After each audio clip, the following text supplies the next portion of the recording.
Good, mo- Good morning, everyone. Myself Dilip Kumar Gar, lecturer civil engineering, GPC Karauli. मैं TTC LRDC द्वारा आयोजित ई lecture series में आप सबका स्वागत करता हूं। आज हम सेकेंड ईयर की सब्जेक्ट CE 205 ट्रांसपोर्टेशन इंजीनियरिंग का फर्स्ट चैप्टर इंट्रोडक्शन के बारे में डिस्कस करेंगे।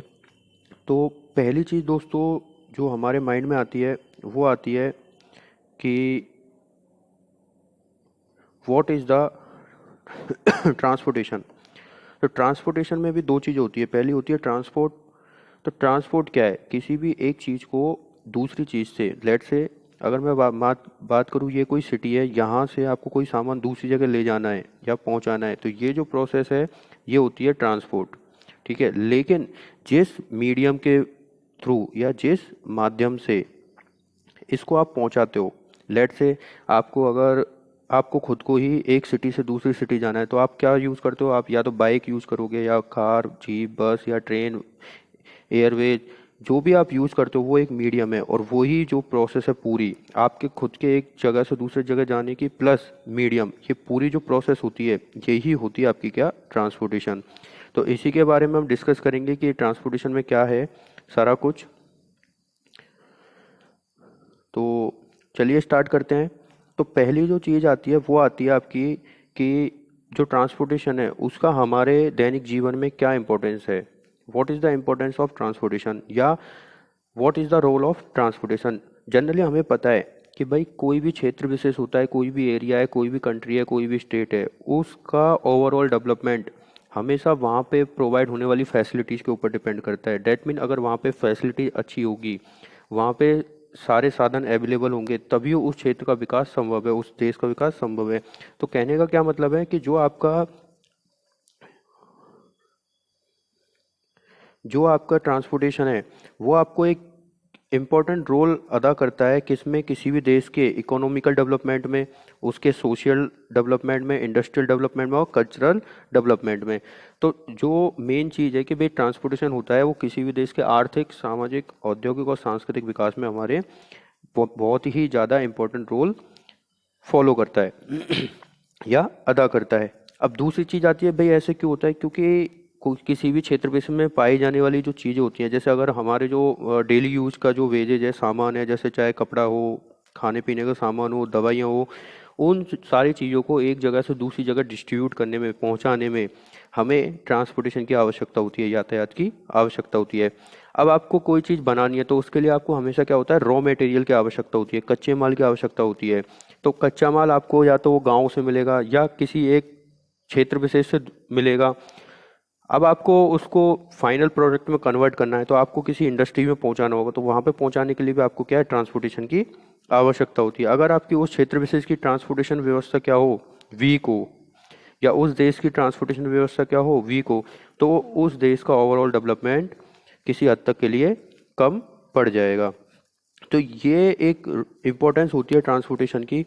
अब नेक्स्ट जो चीज़ आती है हमारे डिस्कशन में वो आती है कि भाई जो ट्रांसपोर्टेशन होता है वो हमारे सोशल लाइफ को कैसे प्रभावित करता है। क्यों? क्योंकि पहले की अगर हम बात करें तो लोग बाग एक जगह से दूसरी जगह जाने के लिए पैदल जाते थे, तथा पहले कई बुराइयां थी हमारे समाज में, हमारे आसपास हम, तो उन सारी चीज़ों को कहीं हद तक ट्रांसपोर्टेशन ने कम किया है। जैसे पहली चीज अगर हम बात करें किसकी? वर्गवाद की, सेक्शनलिज्म की, कास्टिज्म की।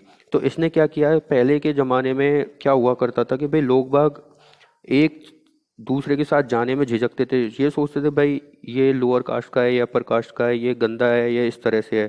तो ट्रांसपोर्टेशन ने क्या किया कि सभी लोगों को एक साथ जोड़ा है। उन्होंने लोगों का जाति के बेसिस पे, लैंग्वेज, भाषा के बेसिस पे, प्रांत के बेसिस पे उनका जो वर्गवाद था उसको कहीं हद तक खत्म किया है। दूसरी चीज, सबसे इम्पोर्टेंट बात क्या है कि ट्रांसपोर्टेशन प्रोवाइड होने से, यातायात की फैसिलिटी अच्छे से प्रोवाइड होने से क्या हुआ? लोगों के एक जगह से दूसरे जगह जाने का जो टाइम था वो काफ़ी हद तक बच गया। दूसरी बात कि जो अनडेवलप्ड जो एरिया था उनको भी डेवलप करने में इसने कहीं हद तक हेल्प की है। तो ये जो ट्रांसपोर्टेशन है इसने काफ़ी लोगों को बहुत सुविधाएं प्रोवाइड किया है। ठीक है, लोगों का सेक्शनलिज्म, उनका जातिवाद खत्म किया है। नेक्स्ट जो चीज़ आती है आपके, वो आती है कि नगरीय क्षेत्रों में जो आबादी का कंसंट्रेशन है, जो आबादी की वृद्धि है, उसमें भी हेल्प किया। कैसे? पहले लोगों को एक गांव से दूसरे गांव जाने में, एक गांव से दूसरे शहरी क्षेत्र में जाने में काफ़ी दिक्कतें होती थी। उनको एम्प्लॉयमेंट के साधन नहीं थे, उनको रोजगार के अवसर नहीं थे। तो जैसे जैसे ट्रांसपोर्टेशन बढ़ता गया, जैसे जैसे ऑटोमोबाइल्स में इंक्रीमेंट होता गया, तब लोगों ने माइग्रेंट स्टार्ट हुए, मतलब एक जगह से दूसरे जगह जाना स्टार्ट किया। वो शहरी क्षेत्रों में जाना चालू किया उन्होंने, नगरों नगरों की ओर उन्होंने अपना मूव किया। वहाँ पे क्या है, जो आपके एम्प्लॉयमेंट के अवसर थे वो कुछ ज़्यादा थे। तो इस तरह से क्या है, लोग एम्प्लॉयमेंट की खोज में, अपने डेवलपमेंट की खोज में गाँव से शहरों में आने लगे और वो वहीं पे बस गए। तो इस तरह से क्या हुआ कि शहरी क्षेत्रों में आबादी बढ़ती चली गई। तो इस चीज़ में भी कहीं जो ट्रांसपोर्टेशन है उसने अपना बहुत महत्वपूर्ण रोल अदा किया है। इसके बाद जो नेक्स्ट जो चीज़ आती है जिसमें ट्रांसपोर्टेशन काफ़ी हेल्प की है, वो है हमारा सुरक्षा, सेफ्टी, और जो हमारे लॉ और ऑर्डर हैं, नियम और कानून हैं, उनको बनाए रखने में। कहने का मतलब, अगर किसी देश में कोई खतरा आ जाता है, एकदम से आपातकालीन स्थिति डेवलप हो जाती है, युद्ध की स्थिति डेवलप हो जाती है, या कहीं पे क्राइसिस हो जाती है, किसी भी चीज़ की महामारी वगैरह फैल जाती है, जैसे कि अब प्रेजेंट में भी महामारी फैली हो, तो एक प्रॉपर ट्रांसपोर्टेशन होने से हम वहाँ पे फैसिलिटी तुरंत प्रोवाइड करा सकते हैं। वहाँ की नेटवर्क प्लानिंग अगर जितनी ज़्यादा अच्छी होगी, वहाँ की जो यातायात की प्रणाली है वो जितनी ज़्यादा अच्छी होगी, उस देश का विकास, उस देश में सारे नियम कानून सही होंगे, वहाँ के लोग काफ़ी डेवलपमेंट एंड अचीव करते हैं। दूसरी बात, अगर हम सुरक्षा की दृष्टि से देखें, तो अगर किसी देश में युद्ध की स्थिति बनी हुई है, तो आप क्या करते हो, ट्रांसपोर्टेशन अगर आपका अच्छा होगा, उस देश का, उस एरिया का ट्रांसपोर्टेशन अगर अच्छा होगा, तो आप टेररिस्ट, जो टेरिटोरियल एक्टिविटीज़ हैं, जो आतंकी या टेररिस्ट एक्टिविटीज़ हैं, उनको आप कंट्रोल कर सकते हो। इसके बाद जो ट्रांसपोर्टेशन का जो रोल हमने एक ओवरऑल देखा था भाई, शहरी क्षेत्रों में क्या है, इसी के साथ जो ट्रांसपोर्टेशन होता है, जो ट्रांसपोर्ट है, वो उसका एक रूरल डेवलपमेंट, ग्रामीण क्षेत्रों में भी काफ़ी योगदान रहता है। क्यों? क्योंकि हमें पता है कि जो हमारे देश की जो जनसंख्या है, वो 70 to 75% कहाँ रहती है, ग्रामीण क्षेत्रों में। दूसरी बात, हमें यह भी पता है कि भाई, जैसे कहावत है कि भाई ताली एक हाथ से नहीं बज सकती, दोनों हाथ यूज में लेने होते हैं। उसी तरह से अगर हम देश का देखें, तो देश में दो पार्ट होते हैं, एक तो शहरी क्षेत्र और एक ग्रामीण क्षेत्र। तो शहर का जो देश का जो ओवरऑल डेवलपमेंट है, वो कभी भी केवल एक चीज़ पे टिका हुआ नहीं हो सकता। उसके डेवलपमेंट में दोनों, ग्रामीण क्षेत्र का और शहरी क्षेत्र का, दोनों का ही रोल होता है। कैसे रोल होता है?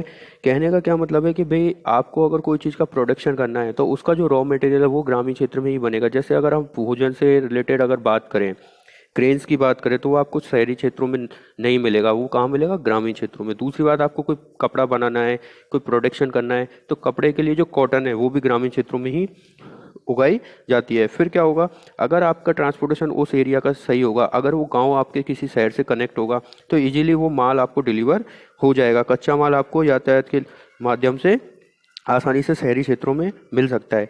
साथ ही साथ में ट्रांसपोर्टेशन ने एक और क्षेत्र में काफ़ी क्रांति लाई, वो है हमारा एजुकेशन सिस्टम। अगर एजुकेशन सिस्टम हुआ, दूसरा हुआ हमारा health system, medical services.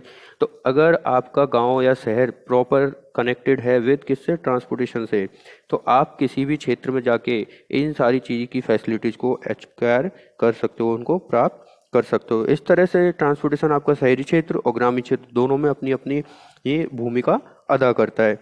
Next जो ट्रांसपोर्टेशन होता है, तो नेक्स्ट जो थिंग आती है डिस्कशन की, वो आती है what is the different mode of transportation. Generally हम हमारे डेली यूज़ में देखते हैं कि भाई, जो यातायात का, देखो स्टार्टिंग में डिस्कशन में मैंने बता ही दिया था कि जो यातायात है या ट्रांसपोर्टेशन है, उसका कोई भी मोड हो सकता है। दैट मीन, अगर आपको पानी एक जगह से दूसरी जगह चढ़ाना है, मान चलिए आपको पानी चढ़ाना है ऊपर टंकी में, तो आप किसका यूज़ लेते हो, मोटर का। मोटर जस्ट एक एनर्जी प्रोवाइड कराता है, लेकिन अगर उसमें यातायात का माध्यम देखें तो क्या होगा, पाइप।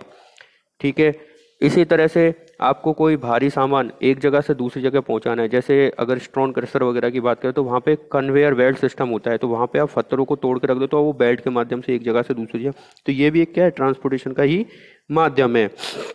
दूसरी बात, अगर हम देखें सिग्नल, जैसे अगर हम बिजली को देखें, इलेक्ट्रिसिटी को देखें, तो उसमें जो ट्रांसपोर्टेशन का माध्यम होगा इलेक्ट्रॉन्स को फ्लो कराने के लिए, वो क्या होगा, केबल्स, तार होंगे। उसी तरह से अगर हम डेली यूज में देखें तो ट्रांसपोर्टेशन के हमारे चार ही मीडियम होते हैं। पहला होता है रोडवेज या सड़क मार्ग, दूसरा होता है रेलवेज, तीसरा है वाटरवेज और चौथा है एयरवेज। अब इन चारों जो मोड हैं, चार जो मोड हैं, इनका अपना अपना अलग अलग सिग्निफिकेंस है, इनका अपना अपना अलग यूज़ है, अपने अपने क्राइटेरिया हैं। तो पहला डिस्कस करते हैं सड़क मार्ग। ठीक है, तो सड़क मार्ग में क्या होता है कि भाई सड़क मार्ग सबसे कन्वीनियंट और सबसे आसान माध्यम होता है चीज़ों को एक जगह से दूसरी जगह पहुंचाने की। क्यों? क्योंकि इसमें हमें डोर टू डोर, दरवाजे से दरवाजे तक, इसको बोलते हैं door to door service provide हो जाती है। कहने का मतलब आप अपना कोई भी व्हीकल उठाइए और अपने घर के दरवाजे से दूसरे घर के दरवाजे पर आप दूसरे के घर के दरवाजे पर आप इजीली पहुंच सकते हो। जो बस है या जो आपका पब्लिक ट्रांसपोर्ट है उसमें भी आपको ये फैसिलिटी प्रोवाइड हो जाती है। लेकिन ये जो फैसिलिटी आपको बाकी के इन तीन मीडियम में प्रोवाइड नहीं होती। तो इस सड़क मार्ग का सबसे अच्छा बेनिफिट यही है कि इसमें डोर टू डोर सर्विस मिल जाती है। दूसरी बात, इन तीनों को जोड़ने के लिए सड़क मार्ग आवश्यकता है। कहने का मतलब अगर आपको घर से रेलवे स्टेशन जाना है तो आप ऐसा तो नहीं हवा मोड़ के जाओगे या पानी पे चल के जाओगे, तो आपको जाना तो रोड पे ही पड़ेगा। तो कहने का मतलब ये है कि जो सड़क मार्ग है बाकी के तीन, रेल मार्ग, जल मार्ग और वायु मार्ग, इन तीनों की एक क्या होती है, लिंक होती है। ये लिंक है तीनों को कनेक्ट करने की। तो दूसरी तरफ से अगर हम सोचें तो जैसे हमारे मानव शरीर में जो मेन पार्ट होता है वो क्या होता है, हार्ट होता है हमारा। ठीक है, उसी तरह से अगर हम देखें इन यातायात के माध्यम में जो मेन पार्ट क्या हो गया, सड़क मार्ग हो गया। नेक्स्ट अगर हम बात करें डिस्कशन की आती है रेलवेज की। रेलवेज में क्या होता है कि ये रोड मार्ग से थोड़ा सा फास्ट मीडियम होता है। ठीक है, जहाँ पे आपको किसी एक जगह से दूसरी जगह पहुँचने में ज़्यादा टाइम लग रहा है वहाँ पे रेल मार्ग से क्या होगा, कम टाइम लगेगा। दूसरी बात, इसमें जो आपके रेल की जो पटरियाँ होती हैं, ठीक है, दूसरी बात जो ट्रेन के जो व्हील होते हैं उसको इस तरह से डिजाइन किया जाता है कि व्हील और रेल पटरियों के बीच में क्या होता है, फ्रिक्शन बहुत कम होता है। तो अगर फ्रिक्शन क्या करता है, किसी भी एनर्जी का लॉस। ठीक है, जितना ज़्यादा फ्रिक्शन होगा लॉस भी क्या होगा, ज़्यादा। तो लॉस ज़्यादा होगा तो हमारे उस स्पीड को मेंटेन करने के लिए क्या होगा, फ्यूल कंजम्पशन ज़्यादा होगा। दूसरी बात, टाइम भी ज़्यादा लग सकता है। लेकिन रेल मार्ग में ऐसा नहीं है, प्रतिरोध क्या होता है, कम होता है टायर की तुलना में, जो रबड़ के टायर होते हैं उनकी तुलना में। तो दूसरी बात, जो भारी सामान होता है और अगर सामान को जल्दी पहुंचाना है तो आप सड़क मार्ग की तुलना में रेल मार्ग को प्रीफर करते हैं। नेक्स्ट जो आता है वो आता है आपका वाटरवेज। अब वाटरवेज की क्या खासियत है कि वाटरवेज बाकी के मीडियम से क्या होता है, सस्ता होता है। किसके लिए? अगर आपको बहुत भारी सामान पहुंचाना है एक जगह से दूसरी जगह तो आप जलमार्ग की सहायता से बहुत अधिक सामान को ढो सकते हो। ये कम खर्चीला भी होता है, लेकिन इसका एक ड्रॉबैक ये है कि एक जगह से दूसरी जगह पहुंचने में इसमें क्या होता है, बहुत अधिक टाइम लगता है। क्या होता है, टाइम ज़्यादा लगता है। तो इसलिए हम अगर सामान को पहुंचाना है, दूसरी बात टाइम लिमिट कोई हमारा इशू नहीं है, तो हम जलमार्ग को प्रीफर करते हैं। अगर वही बात करें कि भाई हमारा टाइम भी इशू है, लेकिन टाइम तो इशू है लेकिन हमारा मनी इशू नहीं है। कहने का मतलब हम ज़्यादा पैसा खर्च करके कम टाइम में चीज़ को एक्वायर करना चाहते हैं या ज़्यादा पैसा खर्च करके कम टाइम में एक जगह से दूसरी जगह पहुंचना चाहते हैं। तो जो सबसे बेस्ट मीडियम आता है वो आता है आपका एयरवेज। एयरवेज में क्या होता है कि इसमें बाकी जो हमारे तीन मीडियम है, रोडवे, रेलवे और वाटरवे, इन तीनों से कम टाइम लगता है। लेकिन इसका जो खर्चा होता है, इसका जो किराया होता है सबसे ज़्यादा होता है। दूसरी बात, अगर हम सामान के ट्रांसपोर्ट की बात करें तो अधिक जो भारी सामान है उसको तो हम हमेशा जलमार्ग से ही प्रीफर करते हैं, क्योंकि इसमें क्या है, एयरवेज में जैसे जैसे सामान का वजन बढ़ता जाएगा आपका फेयर भी या किराया भी बढ़ता जाता है। तो इस तरह से क्या है, इन चारों मीडियम को हम क्लासीफाई कर सकते हैं। इसके बाद जो डिस्कशन का लास्ट टॉपिक आता है वो आता है कि भाई जो सड़क मार्ग है, जो रोड मार्ग है, उसका लाभ क्या होता है और उसकी आवश्यकता क्या है। जैसे कि हम अभी देख चुके हैं भाई, किसी भी क्षेत्र के या देश के ओवरऑल डेवलपमेंट में सड़क जो यातायात है वो अपना बहुत महत्वपूर्ण योगदान निभाता है। कहने का मतलब अगर आपने ट्रेन के माध्यम से सामान तो पहुंचा दिया, लेकिन उस सामान को अब शहर में डिस्ट्रीब्यूट कैसे करोगे, तो उसके लिए हमें सड़कों की आवश्यकता होती है। वो अंदर का जो इंटरनल स्ट्रक्चर है उसको बनाए रखने में हेल्पफुल होता है। अब दूसरी बात आती है कि भाई आइडियल जो सड़क होती है उसकी रिक्वायरमेंट क्या होती है। तो दूसरी बात ये, तो अगर हम डिस्कस करें इस चीज़ को, तो क्या होता है कि भाई इंटरनल व्यवस्था को बनाए रखने किसी क्षेत्र विशेष की तो सड़कें बहुत इंपॉर्टेंट है। दूसरी बात, इमरजेंसी केस में या किसी हमले की केस में, किसी दुर्घटना की केस में ये क्या करती हैं, बैलेंस करती हैं, लोग वागों को एक दूसरी जगह से पहुंचाने में हेल्प करती हैं। तीसरी चीज़ क्या आती है कि भाई जो सड़क हैं, जो रोड सिस्टम है, वो बाकी के तीन मीडियम से, कौन से, रेलवे से, हाईवे से और जलमार्ग, तीनों से क्या होता है, बहुत सस्ता होता है, ठीक है, कम डेंजरस होता है, ठीक। दूसरी बात, आप एक जगह से दूसरी जगह तक बहुत इजीली, आसान ढंग से पहुंच सकते हैं। जैसा कि हम डिस्कस कर चुके हैं भाई, इसमें डोर टू डोर, इसमें क्या, दरवाजे से दरवाजे तक की सर्विस प्रोवाइड हो जाती है। नेक्स्ट जो आती है चीज़ कि भाई ये क्या करती है, जो आपका देश का ओवरऑल डेवलपमेंट है, जैसे आपका इकोनॉमिकल डेवलपमेंट हो गया, सोशल डेवलपमेंट हो गया, इंडस्ट्रियल डेवलपमेंट, तो तीनों चीज़ों में बहुत इंपॉर्टेंट रोल अदा करती है। तीनों चीज़ें इस पर बहुत निर्भर करती हैं, ठीक। दूसरी बात, अगर आपको कोई नेचुरल मिनरल वगैरह है या कोई पहाड़ी खनन करना है और उस खनन को एक जगह से दूसरी जगह क्रशर तक पहुंचाना है, तो इसमें भी आप ट्रकों के माध्यम से पहुंचा सकते हो। तो कहने का मतलब क्या है कि ओवरऑल जो डेवलपमेंट है वो सारा कुछ किस पर डिपेंड करता है, सड़कों पर ही डिपेंड करता है। साथ ही साथ में क्या होता है, सड़कें एक सोशल एस्पेक्ट की तरफ से भी बहुत ज़्यादा रिक्वायरमेंट शो करती है। कैसे कि भाई जो आपके कल्चरल एक्टिविटीज़ हैं, लोगों का मिलना जुलना है, तो आपको कहीं एक जगह से दूसरी जगह किसी से मिलने जाना है, तो आप कौन सा, जो अगर आपका पास में ही कोई साथ वाला रहता है या कोई दूसरा है, तो उससे अगर आपको मिलने जाना है तो आप क्या प्रीफर करते हो, सड़क मार्ग ही प्रीफर करते हो। तो दोस्तों, होप करता हूँ आज के डिस्कशन में आपको समझ में आया होगा। नेक्स्ट डिस्कशन में इस नेक्स्ट चैप्टर के बारे में डिस्कस करेंगे। आज के लिए थैंक यू।